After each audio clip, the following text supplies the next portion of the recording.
All right, so here we are. We've actually transitioned out of chapter 4 into chapter 5. Uh, what we're going to find, however, that chapter 4 and chapter 5 blend together. And those that decided when to make the chapter break didn't necessarily consider the subject. So we'll find that the first 13 verses of chapter 5 are actually and should be included in chapter 4. So in our notes right from the beginning, chapter 4 introduces a subclass of unintentional sin identified as inadvertent behavioral sin. And inadvertent behavioral sin consisted of those things that were done accidentally or in error. We went through several of those things. Turn the fan off. All right. I'm sorry. Oh, somebody wasn't muted, I guess. Okay. I thought somebody asked me a question. We found that depending on the offender's status, the Ha'atat purification offering could range from a mature bull all the way to an ewe, which is a female sheep. Now, one of the things I just happened to stumble across today, and I didn't realize this before, I just happened to read it. The female form of par, and par is the Hebrew form for a bull, a mature bull. The female form is para, and para always designates a female that's over 3 years of age. A calf up to 3 years is called an igla.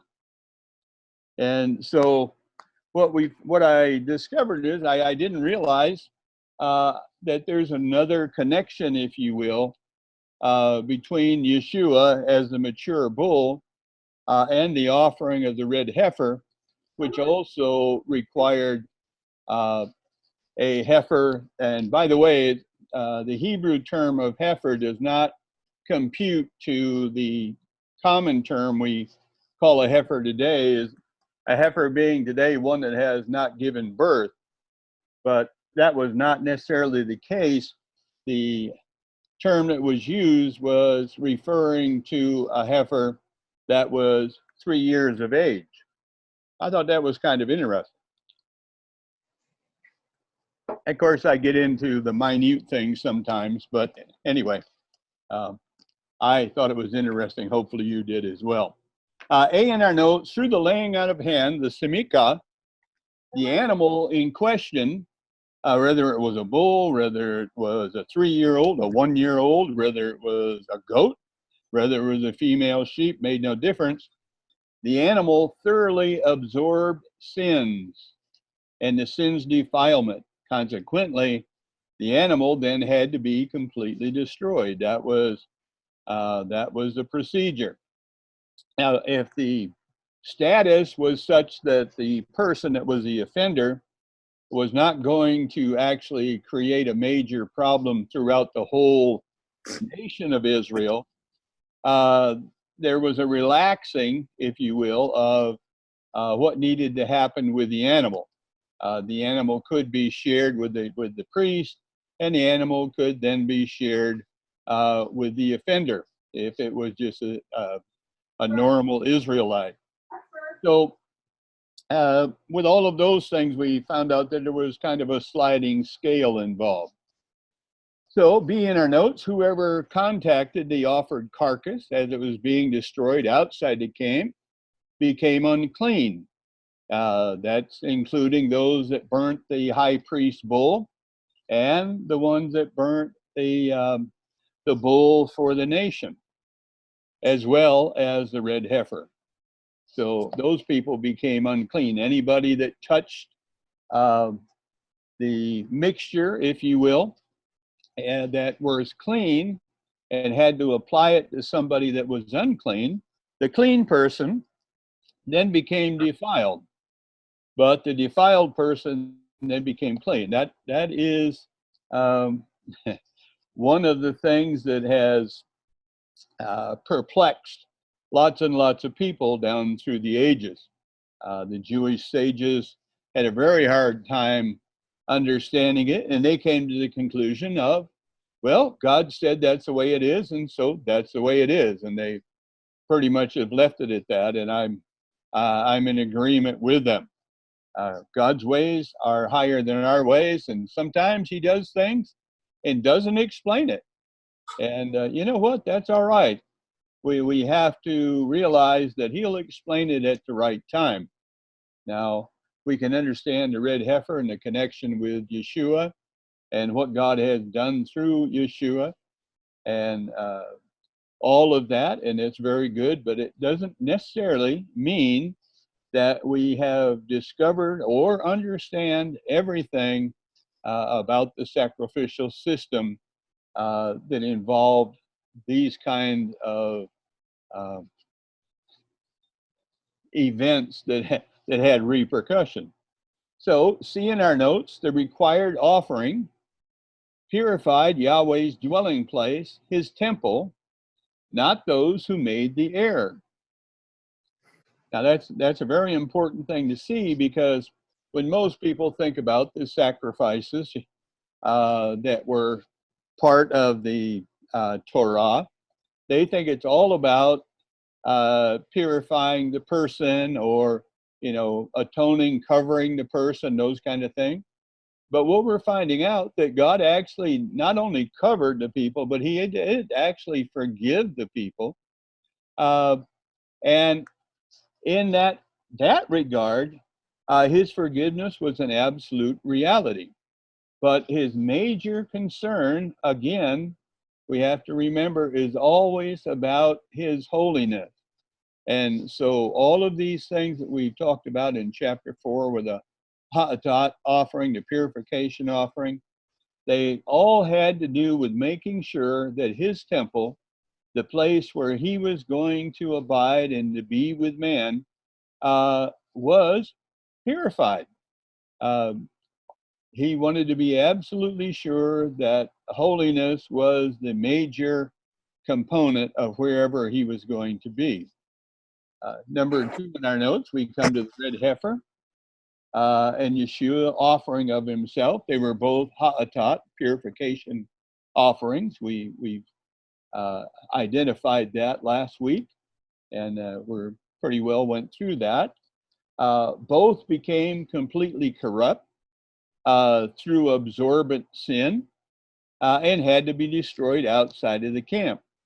The red heifer absorbed the sins, if you will, of the nation. Yeshua, God placed the sins of the world upon Him. And so consequently, in that view, they absorbed those sins through the laying on of hands. They would bring the elders. And by the way, this we have to be careful. I know we say sometimes that all Israel came before the Lord to hear Moses and do various things. But the truth is, God works through representation. That's why there are tribal leaders. That's why there were the Sanhedrin. You had 70 elders that made decisions, came before God, and then presented what God was revealing to them to the rest of the nation. Obviously, God used Moses. He used various people through the history. Um, he spoke to us according to Hebrews chapter 1. He spoke to us in Son. It says there, in times past, He spoke through prophets and all kinds of other people.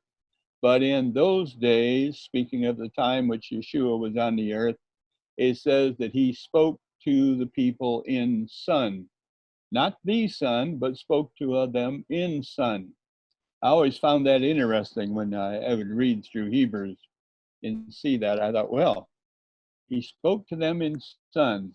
When you really contemplate on that, you can gain some pretty interesting perspectives just letting the Spirit reveal to you what it means that he spoke to the people in the Son.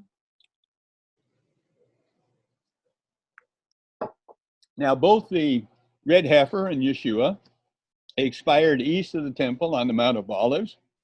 They were in view of the temple. And interestingly, the blood splattered from the red heifer was splattered back toward the temple. And of course, Yeshua's blood was splattered throughout the clean aspect of the city of Jerusalem, if you will. Wherever Caiaphas' house was and wherever the court of Pilate was and all of those areas, the Via Dolorosa, wherever that went, God's Yeshua's blood was dripped and spread and throughout all of those areas, as well as on the Mount of Olives. So see in our notes, both removed the uncleanliness of those to whom the mixture of their blood and water was applied. Now, the red heifer, the blood was not drained completely out of the red heifer. It was killed in the way in which the jugular vein is cut, and the blood was caught. But that did not indicate that it drained all the blood out of the animal. It drained enough out that the animal would then go unconscious and the animal would die.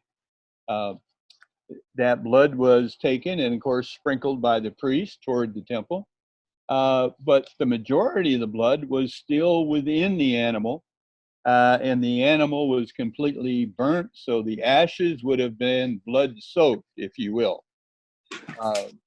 And only when the water was added to it did it become the proper mixture that would then be applied to those that were impure. And when they were impure, they would be made clean. Well, with Yeshua, when he was on the execution stake, Olga, I think you're here, but you're not muted, dear. So when Yeshua was on the execution stake and they thrust a spear into his side, well, we had both blood and water that came out immediately.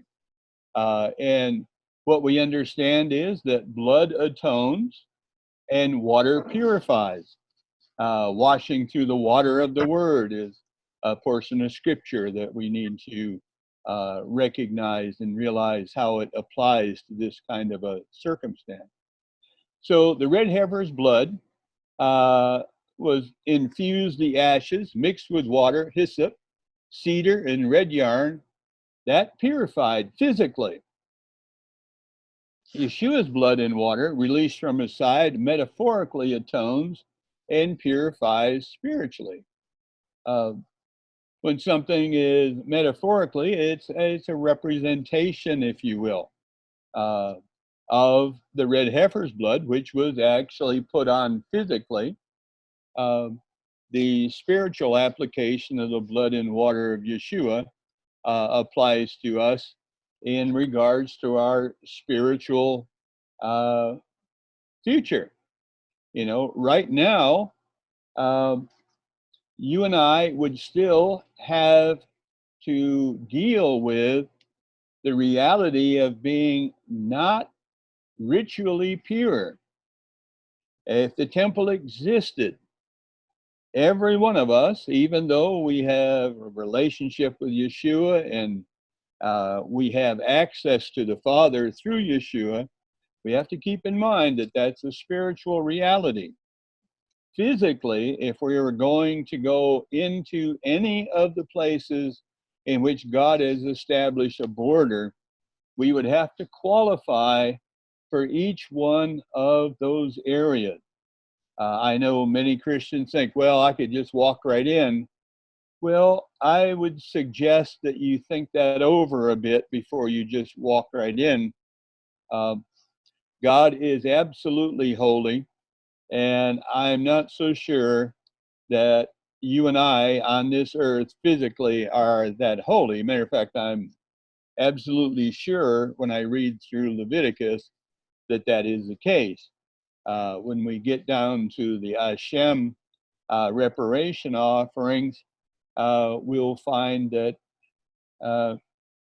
by the time we work our way through anyway, through the rest of the Ha'atat purification things, that we are unfortunately not exempt from being made unclean. Hebrews 13:10 through 14. I put this verse in here because I really want us to read it and let it sink in a little bit. Let me move it up here so we can all see it well. It said, "We feast on a sacrifice at our spiritual altar, but those who serve as priests in the old system of worship have no right to eat of it. For the high priest carries the blood of animals into the holiest chamber as a sacrifice for sin, and then burns the bodies of the animals outside the city."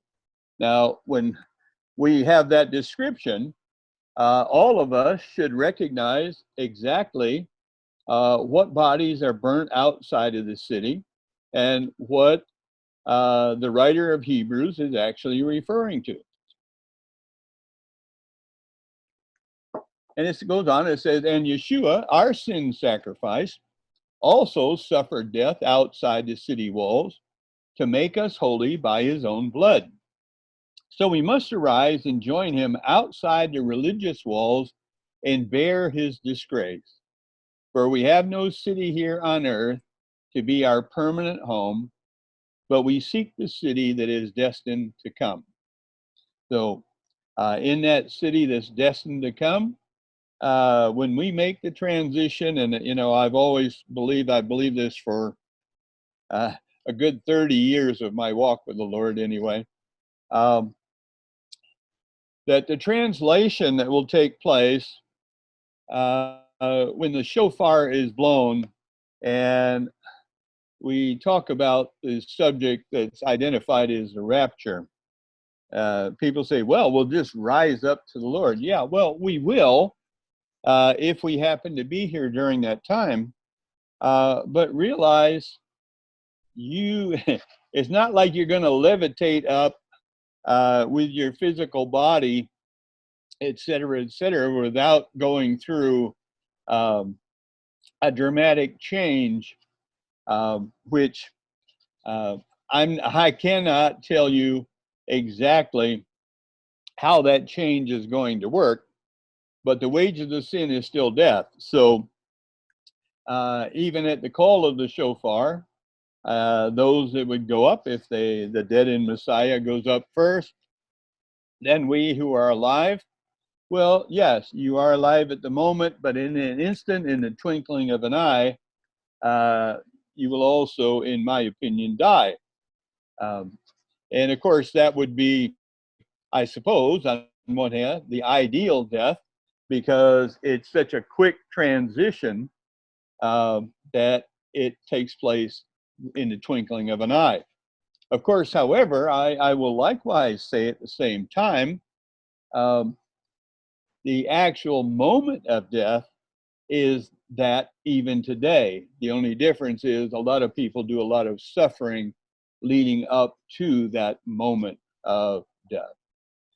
All right, so Roman numeral number 2, chapter 5 introduces another subclass of unintentional sins identified as sins of omission. Now, Leviticus 5, 1 through 13, that whole section is going to deal with these types of sin. Now, sins of omission are sins concerning things that were to be done, but were not done unintentionally. Perhaps you didn't know that you were supposed to do something, and consequently you didn't do it.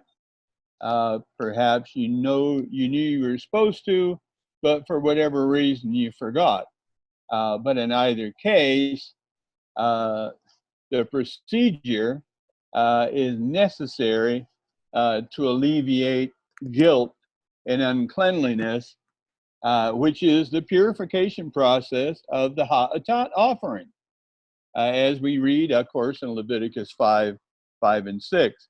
Now, verse 1, I want to make sure we read verse 1. It says here, if a person who is a witness sworn to testify sins by refusing to tell what he has seen or heard about any matter, he must bear the consequences. That's Leviticus 5:1. So Leviticus 5, 5 and 6 says, a person guilty of any of these things is to confess in what manner he sinned and bring his guilt offering to Adonai for the sins he committed. It is to be a female from the flock, either a lamb or a goat, as a sin offering, and the Kohen will make atonement for him in regard to his sin. So where it says guilt offering here, that's really referring to the Ha'atat, or purification offering. That's one of the tough things we have to realize, that when they made the chapters, they didn't necessarily make them based on the division of one offering or another. Whoever made the divisions made them. When I was in Bible college,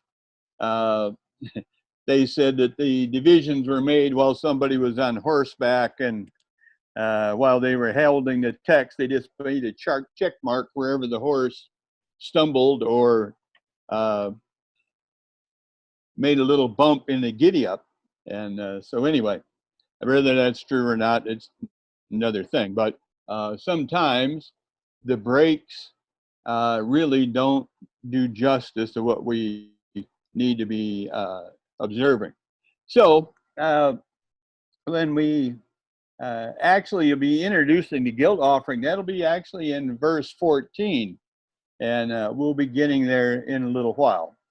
So for now, just understand verses 1 through 13 are still dealing with the Ha'atat. The specific category of wrongdoing is known as the sins of omission. And the importance of understanding these is simply because when we read the rest of the Tanakh, it'll be well to keep in mind that there are different categories, levels, and classes of trespasses against the Lord and sin. We, in the Christian community, we have a tendency to put all sin under one category and declare, well, Yeshua's covered them all. Well, that may be true to a certain degree, but it's very important to understand that we are still responsible. Because if we are doing things unintentionally, that's one thing. But once you find out that your unintentional sin is a problem, then if you continue to do it, you've switched from unintentional to intentional. And that creates a little bit of a problem. So a person guilty of any of these things is to confess in what manner he sinned and bring his offering to Adonai for the sin he committed. It is to be a female from the flock, either a lamb or a goat, as a sin offering, and the Kohen will make atonement for him in regards to his sin or his trespass. So as we go on, this is specifically referring, if you will, this sin of unintentional omission. It's specifically referring to actions that should have been taken but were maybe honestly forgotten and simply not done. Now, some of you and myself as well, there's been times in the past where I certainly meant to do things that I knew that I was supposed to, and we're talking about things, for example, that needed to be done within the assembly, within the body, within the church, and for whatever reason, I simply didn't do it. So I recognize in my own history in reading this that I have inadvertently not done some of the things that I should have done.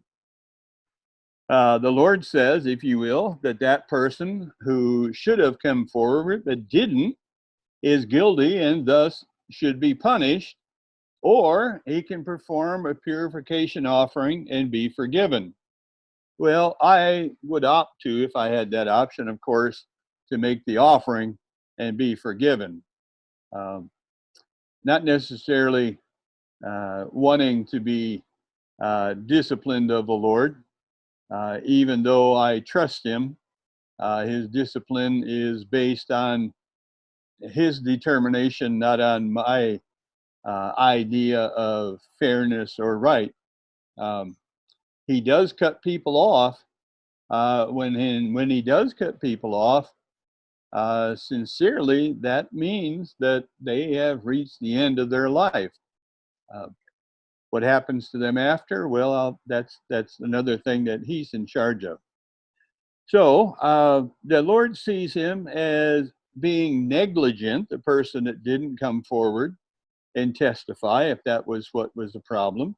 He's being negligent in his duty. This type of sin then can fall into the class of the sins of omission. Now, the Lord maintains that it is our obligation, and this is going to be something that we're going to have to really consider as we face our future. We were talking a little bit about that kind of thing earlier before the teaching started. But the Lord maintains that it is your obligation as a believer to report whatever information you have about wrongdoings to the proper authority.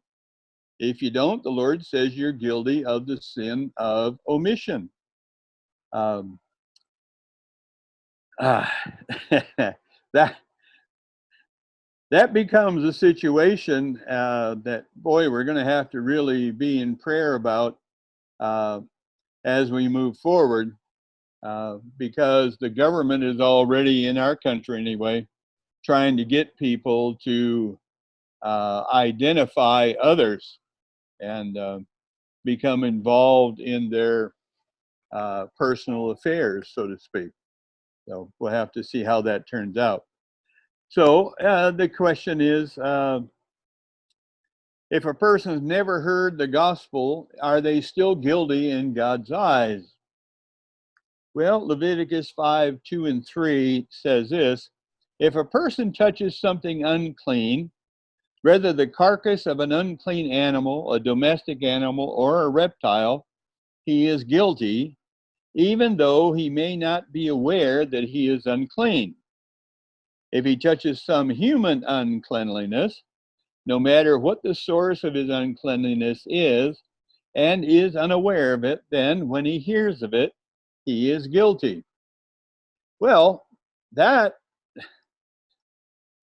one of those things where when I say I'm not so sure that we are clean ritually, because when we trod this earth, I think we all know that in Jerusalem, the priesthood, they're trying and have secured areas in which the candidates for the priesthood uh, never walk on terra firma. They never actually walk on the earth itself. And the reason for that is because the earth is polluted with blood. Jerusalem has had many wars. There's all kinds of uncleanliness that's attached to the soil. And they're very, very concerned about this very subject, that the priest, if they walked on the earth, would they come in contact with a dead carcass of an animal walking through the grass? I found a snake uh, just yesterday up in the field. Uh, Not that I touched it, but it was in the grass and you really couldn't see it until I trimmed the grass. So a person could actually step on something and become unclean in that regard. So the next example we're presented with that I'd like to examine is what happens when a person comes in contact with something unclean or impure, such as the carcass of a wild animal, the carcass of a domesticated animal, um, and, the carcass of crawling critters, reptiles and snakes and all of that. Well, the sin of omission committed is that the person in question was running around in an unclean state, contaminating things around him, unaware, without doing anything about it. It isn't the fact that they stepped onto something. Now let me get caught up here with our fill-ins. The procedure to alleviate guilt or uncleanliness is a purification process of the Ha'atat offering. Our first example was being negligent of one's duty, being a witness but not testifying. God considers that to be a sin of omission. We're obligated by Yahweh to testify, both of the good news and of the bad. The failure to do so is considered to be a sin of omission. A second example is brought up here is stepping onto something unclean without knowing it. It requires purification. Simple thing to think about. I said stepping onto something. Well, it's the same thing as stepping into something out in the yard and then going in the house without knowing it. And if your mom is there, or if your wife is there, it makes no difference. You will be pointed out that you are dirtying up the house. And so this is very much the same kind of a thing. So stepping onto something dead and walking around spreads uncleanliness into Yahweh's presence. And that is always going to be a problem. So that's the second example that we read here about in our text. So then the third example has to do with human impurity, incurring uncleanliness from a person who was themselves unaware of their impurity. Knowledge of the situation does not matter to Yahweh. Being unclean requires purification, period. For most of us, I think, that are listening, that have been married or whatever,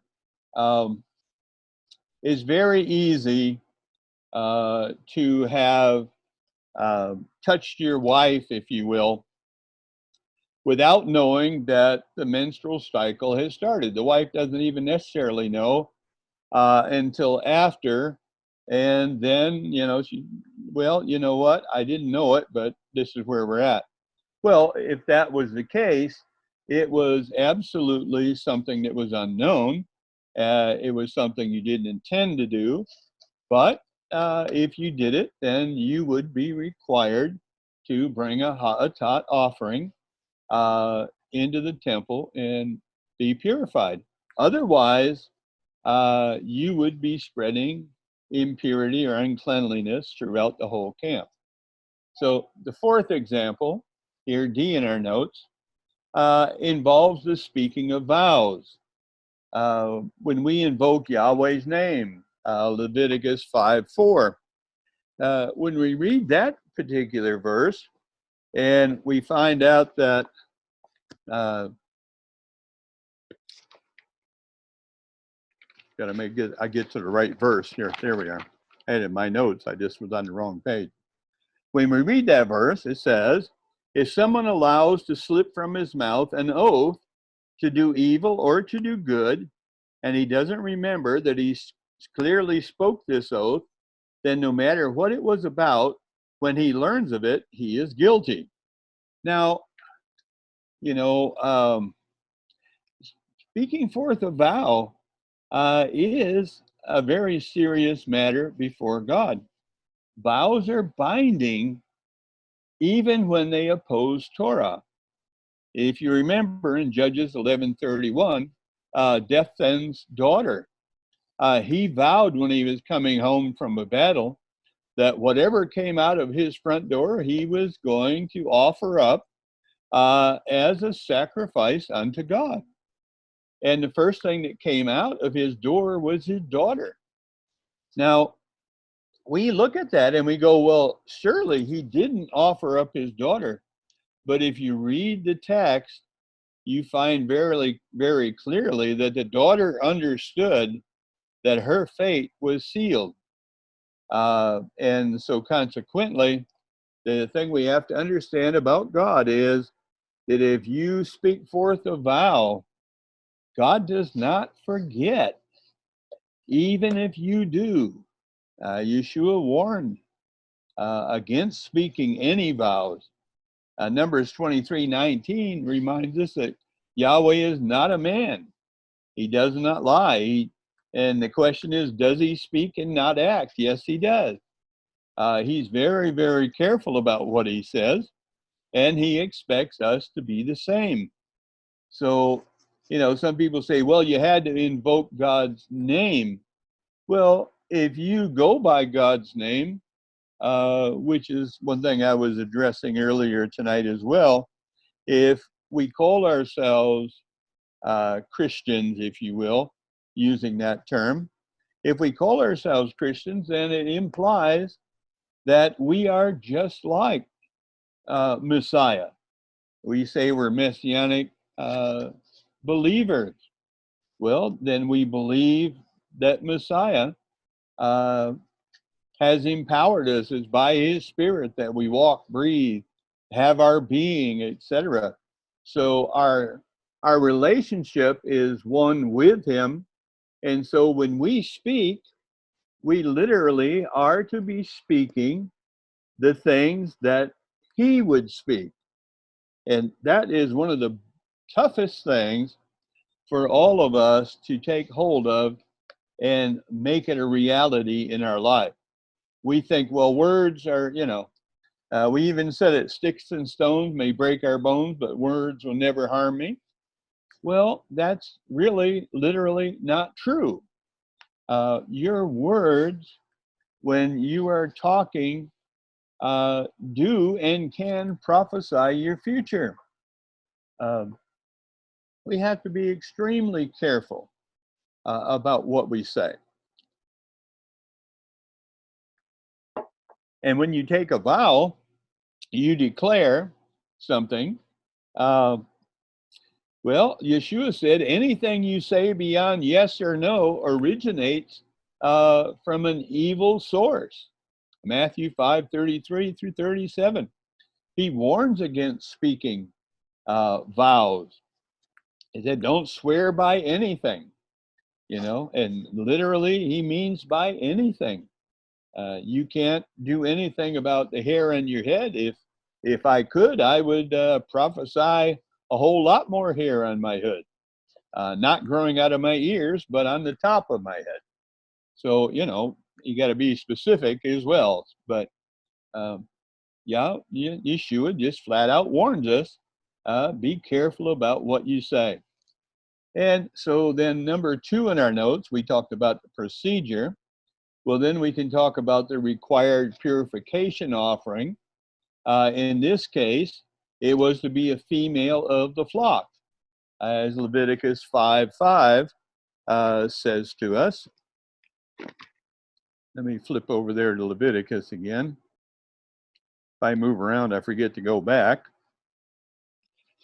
So Leviticus 5:5 says this to us. It said, so it shall be when he becomes guilty in one of these that he has confessed, that in which he has sinned, he shall bring his guilt offering to the Lord for his sin which he has committed, a female from the flock, a lamb or a goat as a sin offering. So the priest shall make atonement on his behalf for his sin. So we find out right away that the purification offering was to be a female from the flock.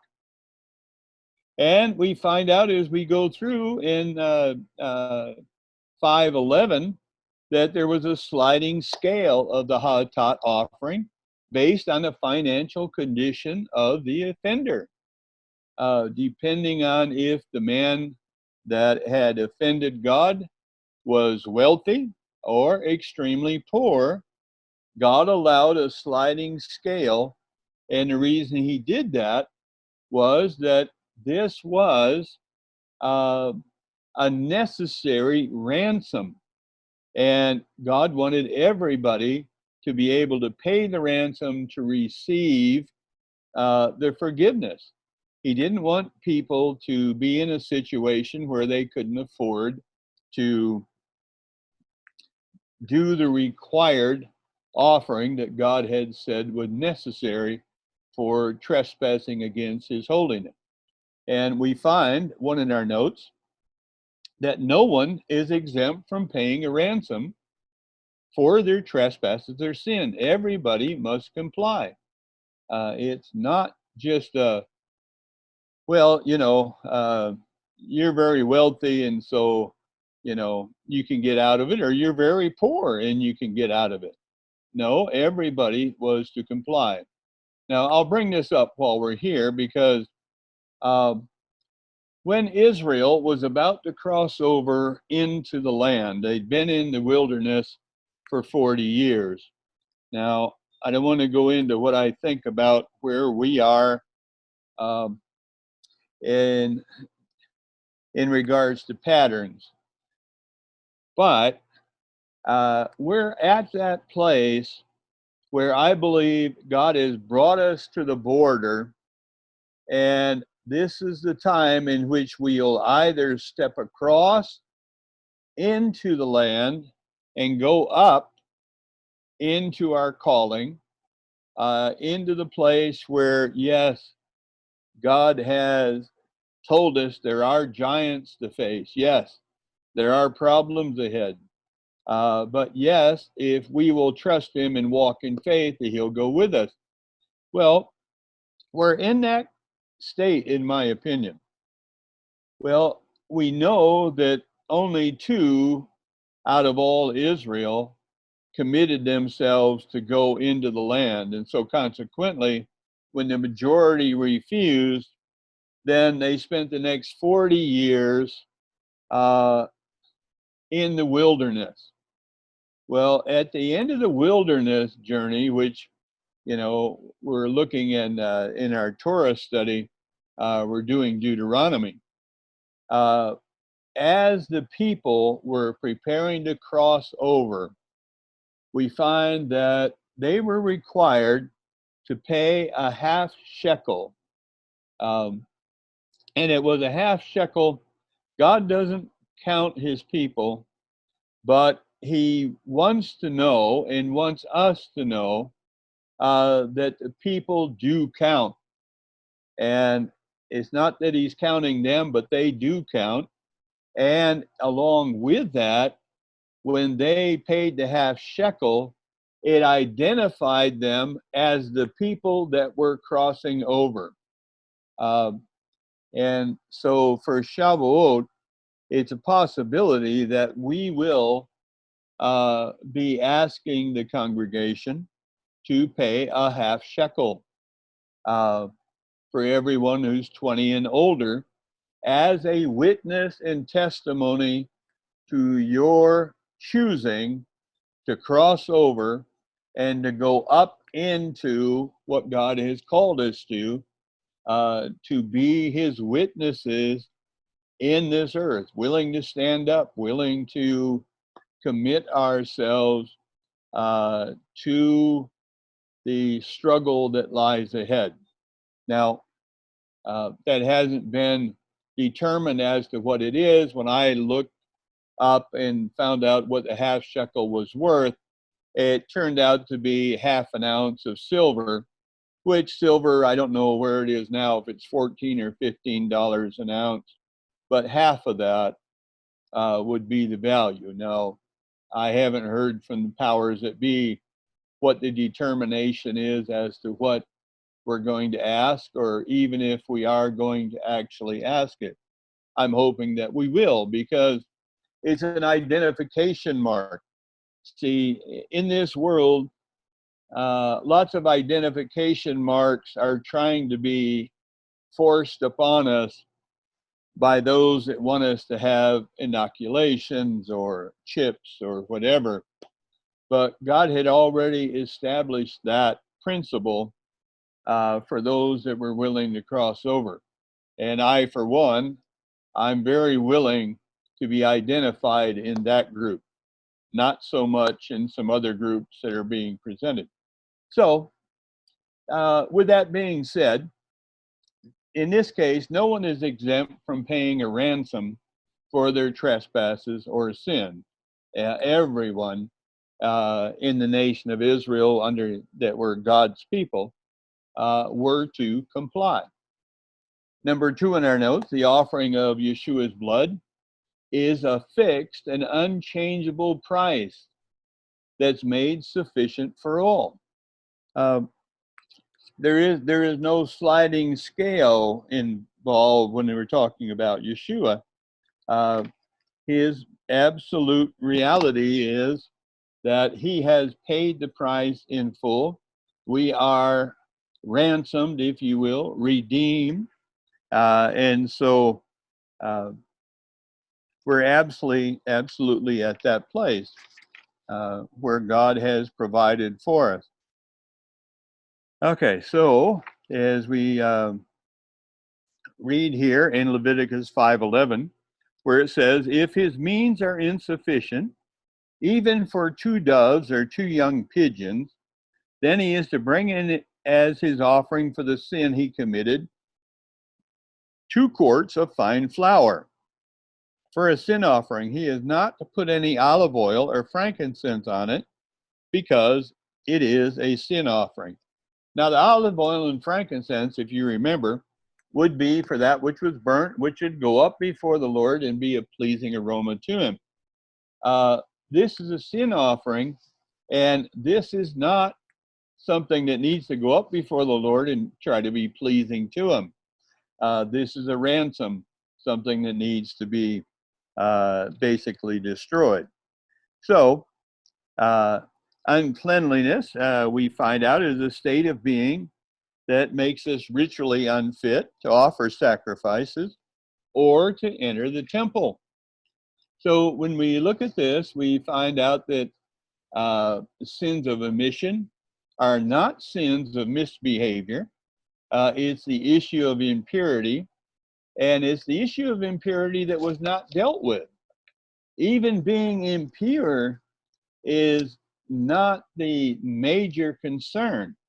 The major concern is if you are impure, you are to deal with it. Now, this is something that we have to consider as well. These things, nobody would come along and say to you, for the most part, you're guilty because of this inadvertent sin. It really came about that the person that was experiencing guilt, if you will, in other words, the Spirit of God was working with the person, and they just felt like, you know what? Have I messed up before the Lord? Have I trespassed against him? And if you felt that way, the idea was that you would then go and you would take the offerings and you would make sure that your relationship was good. It was a voluntary procedure that you could follow just to make sure that you were clean. Now, imagine, of course, you're coming to one of the 3 uh, holidays in which you were supposed to go up to Jerusalem, supposed to go to the temple, taking the Ha'atat offering for sins of omission might just simply be a good thing before you went into the temple, most especially on Yom Kippur. So, these were all things that you had to pay attention to the Spirit. Sometimes I think we don't think that people listen to the Spirit of God underneath the first covenant, but we need to understand that actually they did. I mean, The Spirit of God is not changed.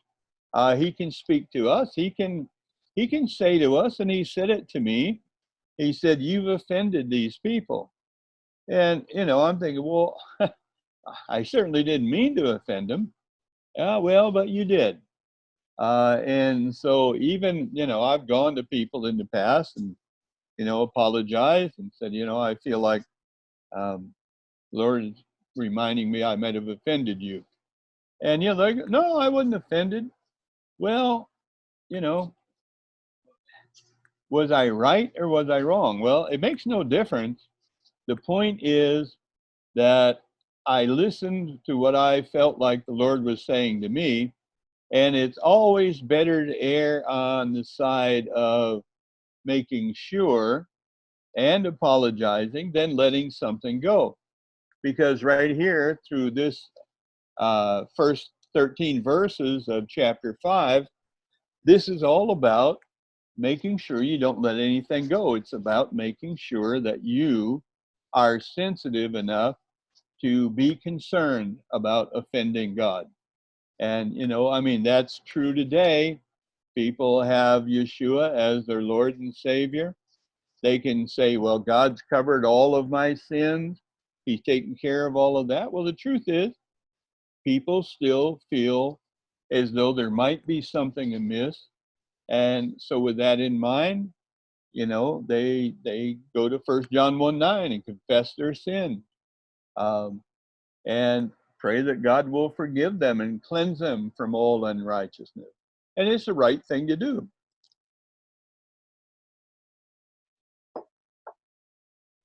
So, sins of omission, B in our notes, are not sins of misbehavior. It's the issue of impurity that's not being dealt with.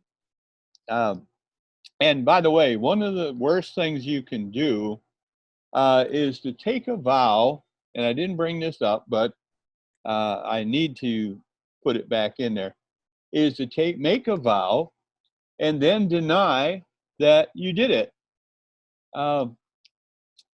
It's better to just take your take your punishment, if you will, pay the ransom price, and move on. Don't deny.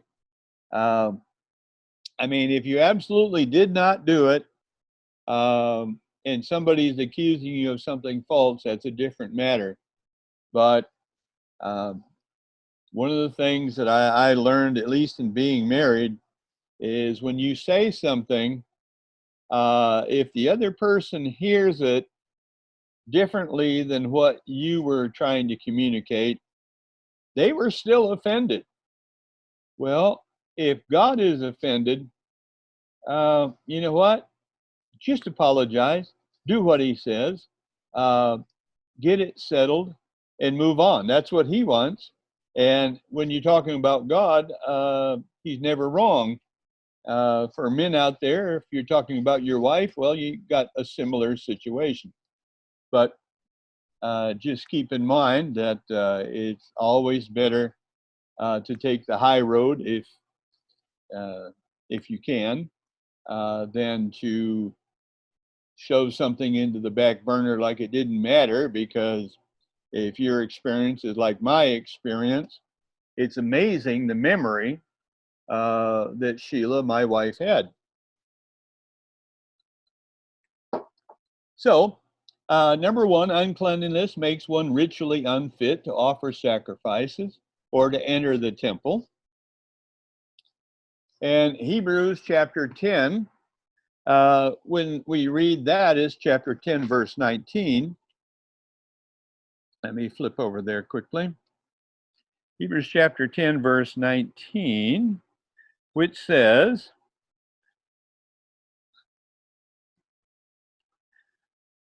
therefore, brothers, since we have confidence to enter the holy place by the blood of Yeshua, by a new and living way which he inaugurated for us through the veil, that is his flesh, and since we have a great priest over the house of Adonai, let us draw near with a sincere heart in full assurance of faith, having our hearts sprinkled clean from an evil conscience and our bodies washed with pure water.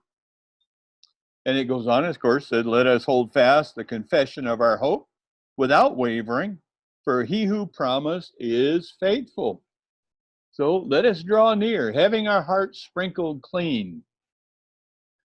So with that, we come basically to the end, finally, of the Ha'atat offering.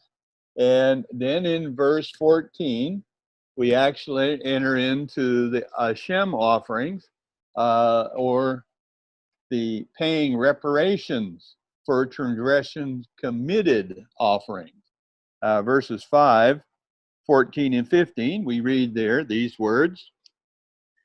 He said, then the Lord spoke to Moshe, saying, if a person acts unfaithfully and sins unintentionally against the Lord's holy things, then he shall bring his offering, his guilt offering, to the Lord, a ram without defect from the flock, according to your valuation in silver and by shekels, in terms of the shekel of the sanctuary, for a guilt offering. So, reparations are payments owed due to unintentional trespass against the Lord's sacred property. Now, let's put this in the context of the time in which this was written.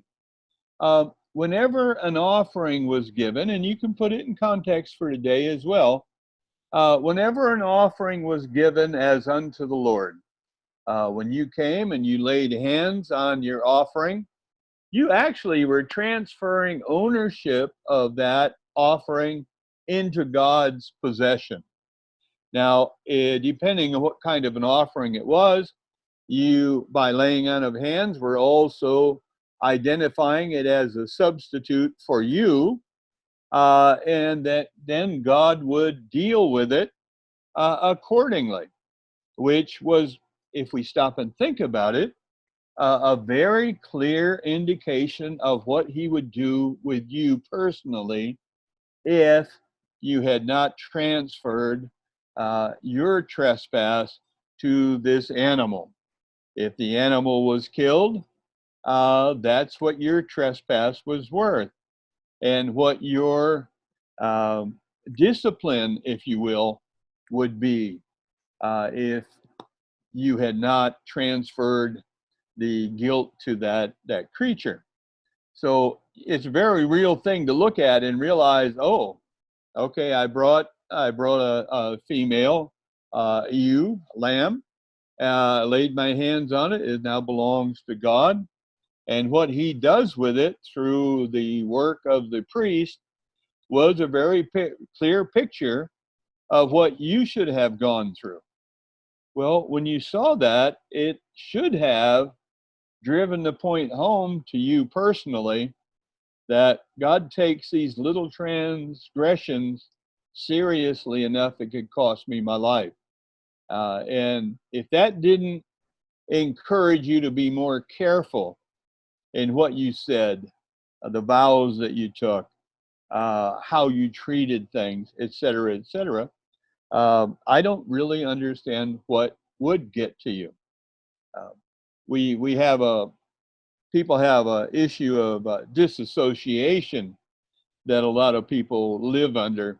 They read about this kind of stuff, they hear about it, they even maybe understand it and can repeat it, but they don't really see themselves as being part of that process, or that process would actually depict what God would do to them if they didn't have an atonement, if they didn't have a purification.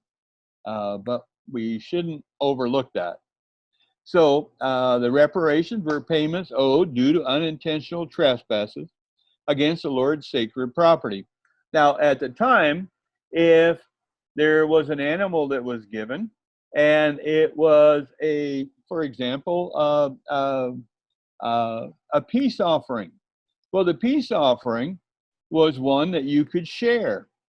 Well, that was fine. You got to share it. The priest got to share it. God got his part. The priest got his part, and you got your part.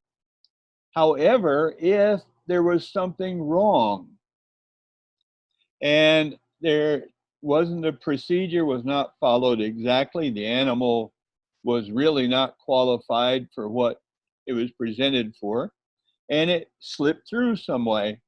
Or you ate of the wrong part, the part that was set apart for the priest, and you ate it. Well, that was unintentional trespass against God's sacred property, because everything then belonged to him that you gave to him. Now, that happens today, unfortunately, within the church as well, within the assembly of God. People give things as unto the Lord. Well, then when it's not used the way that they figure that it should be used, well, then they regret giving it, or, they try to do something about it. I had a gentleman donated chairs to a church that we were part of. And, when it became so that we weren't able to continue um, because of fire codes and various things, well, he came and took his chairs. Well, they actually belong not to him anymore, but he believed that they did. And so since we weren't able to meet where he wanted us to meet, and et cetera, he came and took the chairs and did something else with them. Uh, well, that was actually taking God's property.